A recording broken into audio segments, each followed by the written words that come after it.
Hello viewers, আজকে বানাবো fish barbecue. আপনারা অনেকেই বলেন বাসায় বানালে নাকি রেস্টুরেন্টের মতো পারফেক্ট হয় না। তো আজকে আমার এই ভিডিওটি যদি সম্পূর্ণ ফলো করেন তাহলে রেস্টুরেন্টের স্বাদেই বাসাতেই ফিশ বারবিকিউ বানাতে পারবেন একদম পারফেক্টলি। তো চলুন দেখি এই বারবিকিউটা কিভাবে বানাবো। প্রথমে আমি 1 কেজি পরিমাণের একটা তেলাপিয়া মাছ নিয়ে নিয়েছি। এটাকে আমি ভিনেগার দিয়ে ভালো করে ধুয়ে নিয়েছি, যাতে এই মাছের যে একটা ফিশি গন্ধ থাকে না, সেটা যেন না থাকে। এবং এখানে তেঁতুলের চাটনি দিয়ে আমি ভালো করে ম্যাসাজ করে নিচ্ছি।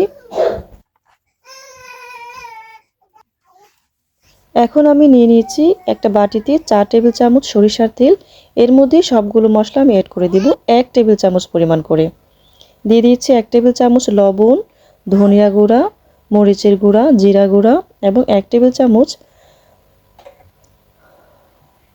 আদা রসুন পেস্ট। দিয়ে দিচ্ছি এখানে 1 টেবিল চামচ টক দই।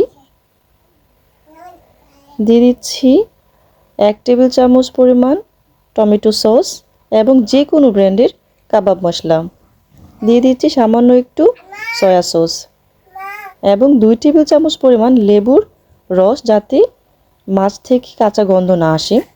সবগুলো পেস্ট আমি একসাথে মিশিয়ে নিয়েছি এবং মাছের উপর এখন আমি এই মিশ্রণটাকে ম্যাসাজ করে দিব ভালো করে।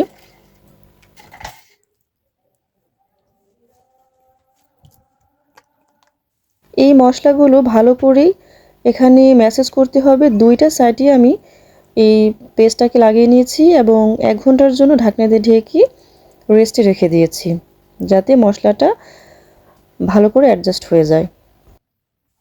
এখন আমি চুলায় একটি প্যান বসিয়ে প্যানটাকে গরম করে নিয়েছি এবং এর মধ্যে 2 টেবিল চামচ রান্নার রেগুলার তেল দিয়ে দিয়েছি। এই তেলটা গরম হয়ে আসলেই আমি এর মধ্যে মাছটা দিয়ে 10 থেকে 15 মিনিট সময় নিয়ে আমি ভেজে নেব। আমি অফলাইনে মাছটাকে ভেজে নিয়ে উঠিয়ে নিয়েছি। এখন যে প্যানের মধ্যে তেলটা ছিল, এই তেলের মধ্যে যেই মশলার পেস্টটা ছিল, এই পেস্টটাকে আমি একটু কষিয়ে নিচ্ছি। যখন এই মশলাটার তেল ছাড়িয়ে আসছে, ঠিক তখনই আমি মাছটা এখানে দিয়ে দেব। এই মাছটাকে আমি মশলাগুলোর সাথে ভালো করে কিছুক্ষণ কষিয়ে নিয়েছি।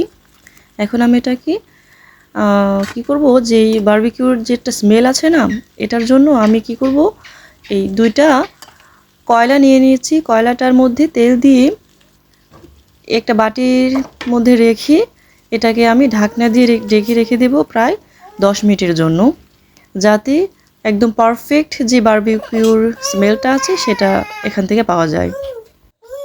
আশা করছি বারবিকিউর এই প্রত্যেকটা টিপস যদি আপনারা ফলো করেন তাহলে বাসাতে একদম পারফেক্টলি আপনারা ফিশ বারবিকিউ বানাতে পারবেন।